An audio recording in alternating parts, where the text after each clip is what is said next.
নমস্কার দর্শক বন্ধুরা, চলছে চলবে রণজিতে আপনাদের সবাইকে স্বাগত। আমি সত্যি স্তম্ভিত হয়ে যাচ্ছি, আমি আশ্চর্য হয়ে যাচ্ছি।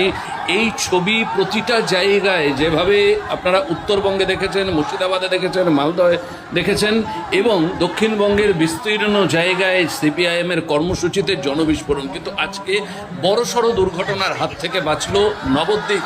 নবদ্বীপের এই ভিড়টা আপনারা দেখতে পাচ্ছেন। আমি আরও আপনাদের একটু মাইনরিটলি দেখানোর চেষ্টা করব এবং দেখবেন যে পার্শ্ববর্তী যে ছাদগুলো রয়েছে সেই সমস্ত জায়গায় মানুষে মানুষে ছয় লাভ, অন্তত 6 থেকে 7 গুণ মানুষ সভাস্থলে আসতে পারল না। নওশাদ স্বর্ণেন্দু সিনহার সমর্থনে উপস্থিত হয়েছিলেন নবদ্বীপ যে বিধানসভা কেন্দ্র রয়েছে। এই ভিড় কেউ আশা করেনি। বামেরা 2011-তে চলে যাওয়ার পরে একেবারে শূন্য তো আমি বলবোই, এবং কোনো রকম পার্টি অফিস খোলা থেকে শুরু করে একটা পতাকা তোলার লোক সেখানে খুঁজে পাওয়া যায়নি। আর আজকে এইরকম জনসুনামি, জনসমুদ্র আপনারা দেখতে পাচ্ছেন। এই ছবি প্রতিটা জায়গায় আলাদা উন্মাদনা, আলাদা উচ্ছ্বাস। এই উচ্ছ্বাস কবে শেষ দেখেছে বামপন্থী মননের দর্শক বন্ধুরা?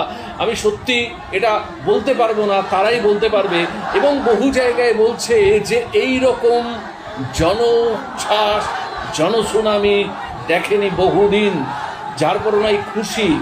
আগামী 2026-এ 4 মে কি ফলাফল হতে যাচ্ছে সেটা হয়তো সময় বলবে, কিন্তু এই ফলাফল যে বামেদের পক্ষে একটা ইতিবাচক হবে সেটা কিন্তু আর বলার অপেক্ষা রাখে না।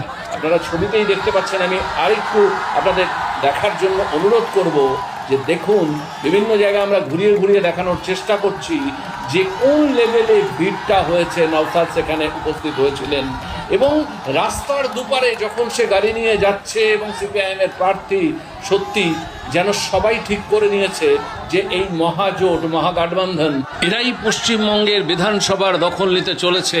এই যেন দেওয়াল লিখনটা প্রত্যেকটা জায়গায় স্পষ্ট হচ্ছে। জানি না, হয়তো সময় বলবে, কিন্তু এই চিত্রগুলো নতুনভাবে আশা জাগাচ্ছে, এ বিষয়ে কোনো সন্দেহ নেই।